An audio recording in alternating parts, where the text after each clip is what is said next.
मेरे को पता ही नहीं कि कैसे बिहेव करना है शार्क टैंक में। तो या मेरे को तो जैसे नॉर्मल हूँ मैं वैसे ही रहूंगा। अमन है ना, बहुत कंपेटिटिव है और ये बहुत अच्छी बात है।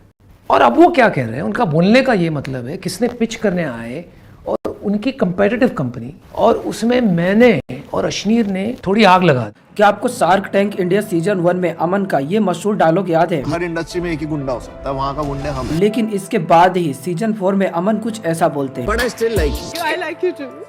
अभी सिचुएशन में जाहिर खान जी ने एक लाइन बोली है ऐसे में बड़ा सख्त लौंडा हूं, लेकिन यार यहाँ में पिघल गया। और बाकी के शार्क्स भी हैरान रह गए कि ये सब क्या चल रहा है। तो आपको बता दें सीजन 3 में एक स्टार्टअप आया था और इस स्टार्टअप के फाउंडर ने 2019 में एक स्मॉल किचन से शुरुआत की थी, लेकिन उन्होंने अपनी पर्सनालिटी से सारे शार्क्स को इम्प्रेस कर दिया। लेकिन उसमें अमन कुछ ज्यादा ही इम्प्रेस हो जाते हैं। अब शुरुआत में तो वो इस डील में इंटरेस्टेड भी नहीं थे और इन्वेस्ट भी नहीं करना चाहते थे, लेकिन प्रियासा का क्रेडिट स्कोर सुन करके डील में वापस भी आ गए और इन्वेस्ट भी कर दिया। इसके बाद ही सोशल मीडिया पर इनकी रील्स बनना स्टार्ट हो गई और उनकी रील्स वायरल जाने के बाद लोग और भी पीछे पड़ गए। लेकिन ये पहली बार नहीं हुआ है, ऐसा कई बार होता था, लोगों ने नोटिस भी किया। जैसे कि गबरूदी चाप नाम का एक स्टार्टअप आया था और उसमें भी लोग कहने लगे थे कि लड़की देखते ही अमन के एक्सप्रेशन बदल जाते हैं। इसके बाद ये एक और स्टार्टअप आया था जो कि ब्यूटी एंड वेलनेस सप्लीमेंट्स बनाते हैं, लेकिन लोगों ने तो ये भी कहा कि इनकी ब्यूटी देखकर अमन कुछ ज्यादा ही फिसल गए। उन्होंने 1 करोड़ के बदले 3% का ऑफर भी दे डाला। अब कुछ लोग तो उनका मजाक भी उड़ाते हैं, लेकिन क्या सच में वो ऐसे स्टार्टअप्स को फेवर कर रहे हैं? और क्या यह भी सच है कि अमन शार्क टैंक में सिंप कर रहे हैं? वैसे जब लोग उनके इंटरेक्शन को अलग तरीके से लिंक कर रहे थे, तभी अमन ने खुद ट्वीट करके लिखा और कुछ बातें लिखते हुए साथ में ये भी कहा उस वीडियो के एडिटर को बोर्ड में पोजीशन के लिए अप्लाई करना चाहिए। अब कोइंसिडेंट ये है कि अमन गुप्ता की पत्नी का नाम भी प्रिया है। अब यहीं पर आपको शार्क टैंक इंडिया के टीवी एलिमेंट्स का इंपॉर्टेंस समझ में आएगा और इसे कैसे अलग अलग तरीके से स्मार्टली एंटरप्रेन्योर्स इस्तेमाल कर सकते हैं, क्योंकि सीजन 3 का एपिसोड एयर होने के बाद इस स्टार्टअप की सेल्स 4 गुना तक बढ़ी है और सिर्फ उनकी कंपनी को ही फायदा नहीं हुआ है, उनके इंस्टाग्राम अकाउंट में 90.7K फॉलोअर्स है। तो उन्होंने अपनी पर्सनल ब्रांडिंग पर भी और ज्यादा काम करना स्टार्ट कर दिया सिर्फ एक एपिसोड से। तो डील्स होना तो एक अलग चीज है, लेकिन इस एपिसोड के एयर होने से ही उनको कितना ज्यादा फायदा हो चुका है। लेकिन अब यहीं पर एक बहुत बड़ा डिफरेंस दिखाई दे जाता है शार्क टैंक इंडिया और शार्क टैंक यूएस में, कि यहाँ पर प्रोडक्ट के इनोवेशन से ज्यादा उस शो के या पर्टिकुलर एपिसोड की व्यूअरशिप कितनी ज्यादा बढ़ सकती है, इस पर ज्यादा फोकस रहता है। यानी कि इनोवेशन को छोड़ करके एंटरटेनमेंट पर फोकस हो जाता है, जो कि एक तरीके से गलत है। हालांकि इससे एक प्रॉब्लम ये भी है कि जो शार्क्स का ओरिजिनल कैरेक्टर है वो मिस आउट हो जाता है और अमन का असली स्टाइल ही कॉम्पिटिटिव वाला है। उन्हें कॉम्पिटिशन करना बहुत पसंद है। जैसे कि अगर आप सीजन 1 में देखें तो वो बाकी शार्क से डील लेने के लिए कितना ज्यादा झगड़ते थे और उसी रो फाइट में असली मजा आता था जब वो बाकियों से डील छीन लिया करते थे। जैसे कि हैमर एक स्टार्टअप था और इसके लिए अमन काफी डिस्परेट थे, वहीं पर अनुपम और अश्नीर ये चीज समझ चुके थे, इसीलिए वो बड़े बड़े ऑफर भी दे रहे थे और इसी में इनके बीच काफी फाइट्स भी हुई थी। हालांकि इसके बावजूद शार्क टैंक के बाहर जाकर वो डील नहीं बन पाई और आज भी हैमर ये सब प्रोडक्ट भी बेचता है और अपने बाकी के प्रोडक्ट्स भी, और लोगों ने ये चीजें एक्सपेक्ट भी नहीं किया था। जैसे कि सीजन 2 में रिकॉर्ड नाम की एक कॉस्मेटिक कंपनी आई तो अमन ने पिच के तुरंत बाद ही इन्वेस्ट करने से ही डायरेक्ट मना कर दिया, क्योंकि वो बिजनेस विनीता के कंपटीशन में था और अमन उसमें इन्वेस्ट करके विनीता से अपनी दोस्ती नहीं खराब करना चाहते थे। और साथ में शार्क्स की जज नमिता ने भी यही वजह दी थी इन्वेस्ट ना करने की। तो यहाँ पर लोगों ने भी अपनी प्रतिक्रिया दी थी कि आप शार्क टैंक में डील्स करने आए हैं या कि अपनी दोस्ती निभाने के लिए, और इसमें एंटरप्रेन्योर्स का क्या कसूर है? वो तो सिर्फ अपने स्टार्टअप्स में इन्वेस्टमेंट के लिए आए हैं। और अगर ऐसा ही है तो शार्क्स के कॉम्पिटिटिव वाली कंपनियों को शो में आने ही नहीं देना चाहिए, क्योंकि दोस्ती के चक्कर में किसी भी शार्क से इन्वेस्टमेंट ही नहीं मिलेगा। और जो अमन गुप्ता पहले इन चीजों के बारे में नहीं सोचते थे वो भी अब काफी कॉन्शियस हो गए और जब भी उनके फेलो शार्क्स के कैटेगरी के बिजनेसेस आएंगे तो वो उनमें इन्वेस्ट नहीं करेंगे। जैसे कि ग्लासेस हो गए जो कि ऑलरेडी पीयूष की लेंस कार्ट है, या फिर फार्मा हो गया क्योंकि नमिता का एमक्योर जो है, या फिर कॉस्मेटिक में नहीं होगा क्योंकि विनीता का शुगर है, तो वो एग्रेसिवली कॉम्पीट नहीं करेंगे। वैसे तो इसी तरीके के कैरेक्टर चेंज सीजन 1 से लेकर 4 तक बाकी शार्क्स में भी दिखाई देंगे। जैसे कि अनुपम